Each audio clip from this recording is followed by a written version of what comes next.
La résurrection, recueil sur la foi musulmane.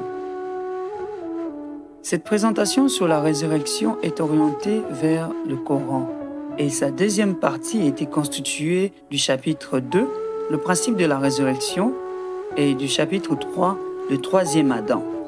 Dans la deuxième partie, nous avions démontré qu'il y a trois grands principes qui régissent les phénomènes de résurrection. Le principe du mérite de l'âge, le principe de croire et pratiquer la vérité, le principe des trois étapes. Maintenant, nous parlerons en profondeur de phénomènes spirituels. Chapitre 4. Les phénomènes spirituels. Parce que les hommes spirituels ont besoin de l'élément vitalité pour atteindre la perfection, les événements qui se déroulent sur la terre dans la providence de Dieu affectent directement le monde des esprits.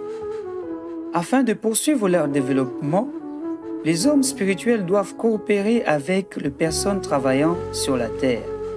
En les servant et en les aidant dans leur mission terrestre, les esprits peuvent gagner du mérite et grandir.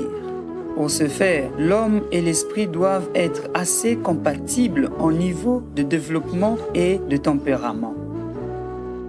C'est le jour de la décision. Nous vous avons rejoints avec les anciens. Au fur et à mesure que la providence de Dieu se déplace sur terre, il y a nécessairement une grande activité spirituelle qui en résulte, puisque les esprits sont capables de poursuivre leur croissance à un tel moment. La descente des esprits dans le monde physique s'est traduite naturellement par de nombreux phénomènes spirituels divers. Par conséquent, le personnage le plus important de la providence de Dieu deviennent des centres d'événements ou de miracles remarquables. Par les lâcher successivement, prendre d'assaut tempétueusement, par le diffuseur diffusant et la séparation solidaire, et ceux qui lancent un rappel excuse ou avertissement, sûrement ce qui vous est promis est sur le point de tomber. L'activité intense du monde des esprits, comme indique dans ces passages, est un signe certain que Dieu opère une nouvelle providence. Le plus grand changement de l'histoire est à prévoir au moment du jour dernier, de sorte que le monde des esprits doit être plus actif que jamais. Avant de discuter des divers aspects et manifestations de cette activité spirituelle, nous devons examiner plus attentivement les processus de résurrection dans le monde des esprits. La résurrection dans le monde des esprits. En effet, nous l'avons choisi dans le monde présent, et dans le monde à venir, il sera parmi les justes. Quelle que soit l'affliction qui peut vous frapper, c'est pour ce que vos propres mains ont gagné. Tout le monde, après avoir terminé sa vie sur terre, commence sa vie dans le monde des esprits.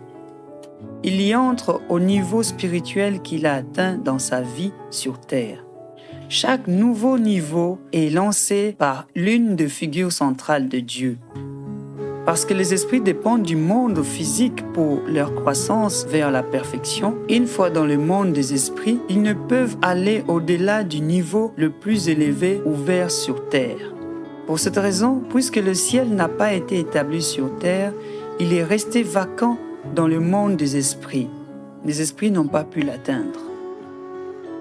Lorsque Jésus a ouvert les stades de croissance de la résurrection, de nombreux esprits de l'Ancien Testament sont venus vers ses disciples, afin qu'en coopérant avec eux, ils puissent les suivre dans les stades de croissance.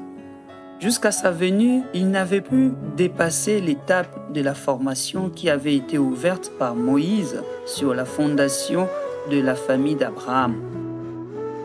Beaucoup dans le monde des esprits à l'époque de Jésus ne pouvaient pas bénéficier directement de sa fondation en raison de leur manque de préparation pour recevoir l'Adam Messie, rendu parfait. Parmi ceux-ci se trouvaient les descendants d'Ismaël à qui le prophète Mohammed a été envoyé. Le prophète Mohammed devait faire pour les Arabes païens ce que Abraham et Moïse avaient fait en construisant la nation d'Israël. En ouvrant l'étape de formation pour son peuple, le prophète Mohammed donnait à de nombreux esprits l'opportunité d'être libérés de l'étape de préformation à l'étape de formation. Dans l'histoire de l'islam, en particulier parmi les soufis mystiques, il existe de nombreux exemples de l'activité des esprits en conjonction avec l'effort humain. Ces esprits cherchent à s'élever en servant les hommes sur terre. Dans le monde des esprits maintenant, tous ces esprits qui cherchent à se rapprocher de Dieu attendent le troisième Adam. Lorsqu'il établira le royaume des cieux sur terre, il ouvrira l'étape d'achèvement de la résurrection et permettra aux esprits d'entrer dans les ciels spirituels. Ils doivent les servir, lui et ses partisans, alors qu'ils sont les pionniers de l'étape d'achèvement. Le fait que nous vivons à une époque de grande activité spirituelle est un autre signe de l'accomplissement imminent de la volonté de Dieu et de l'arrivée du troisième Adam. Faux prophètes et jalousie spirituelle. Alors que les hommes atteignent les sommets de l'étape de croissance dans leur résurrection, ils reçoivent la même promesse donnée à Adam et Ève à ce moment-là, être les seigneurs de la création. Nous sommes tous créés pour être les seigneurs de la création, mais certaines personnes qui reçoivent cette révélation arrivent à la conclusion qu'elles sont les seigneurs, le troisième Adam. Ils peuvent avoir la domination sur un domaine particulier d'importance dans la providence de Dieu, mais s'ils ne voient pas leur rôle par rapport à toute la providence de Dieu, ils risquent de devenir un faux prophète. Ils pourraient aussi devenir jaloux des autres parce qu'ils ne peuvent pas apprécier toute l'étendue de l'œuvre de Dieu.